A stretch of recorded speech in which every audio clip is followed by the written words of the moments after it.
Então, muitas pessoas relataram efeitos colaterais mais exuberantes, digamos assim, com a vacina de Oxford, né, com a Chadox, a vacina da Fiocruz, como ela é muitas vezes chamada. Essa vacina, efetivamente, ela dá mais efeitos.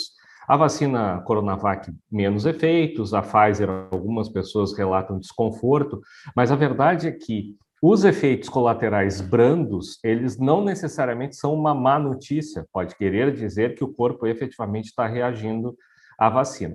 O que preocupa são efeitos colaterais mais graves, que felizmente são raros e muito menos raros, não é, do que os efeitos dados pela própria infecção. Então, é uma questão de relação de custo-benefício.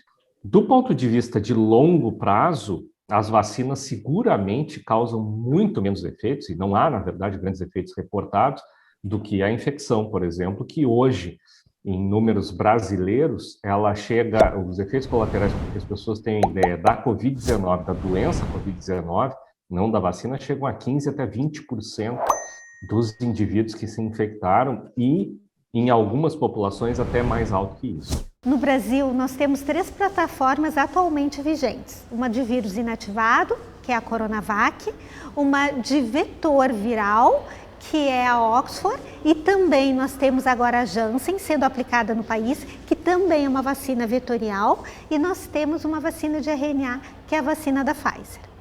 A diferença principal entre essas vacinas é que também tem a ver com a capacidade de fabricação, porque vacinas como a de RNA se consegue fabricar muito mais fácil e mais rápido, e também adequar para algumas modificações de cepas circulantes, que são as variantes. Mas não se sabe como que a vacina, por exemplo, Coronavac, que é um vírus inativado, também consegue proteger de cepas variantes. E a gente tem visto isso com a circulação de variantes diferentes no país.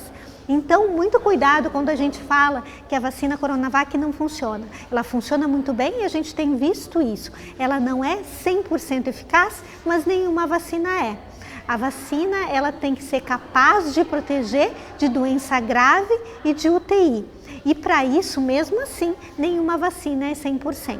Então, nós temos eficácias que variam de 85% até 95% entre essas vacinas. Nenhuma é 100% eficaz e nenhuma é tão ruim que não consiga proteger. Algumas protegem mais, como as de RNA, para transmissão de doença e doença leve, do que as vacinas inativadas. Mas ainda nós estamos estudando sobre essas vacinas e nós não sabemos, na realidade, o quanto de imunidade celular e humoral, que é o tipo de anticorpo que a gente vai fabricar ao receber essa vacina, a gente ainda está estudando o quanto eles protegem.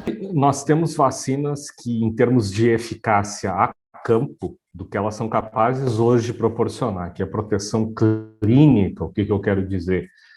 Evitar que indivíduos tenham doença mais grave e evitar óbitos, elas têm desempenhos muito similares.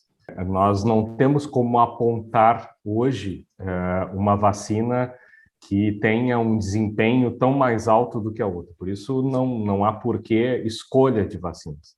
O que nós temos, sim, é diferentes tecnologias que foram aplicadas, né, desde vacina inativada, como é o caso da Coronavac, vacinas com vírus vetores, como é o caso da vacina de Oxford, e a vacina da Pfizer, que é uma vacina de RNA, que é uma tecnologia relativamente nova, mas que vem demonstrando bons resultados. Do ponto de vista clínico, elas têm poucas diferenças, né, de proteção dos indivíduos contra a doença. O que pode variar um pouco é quanto à capacidade de evitar a transmissão, né?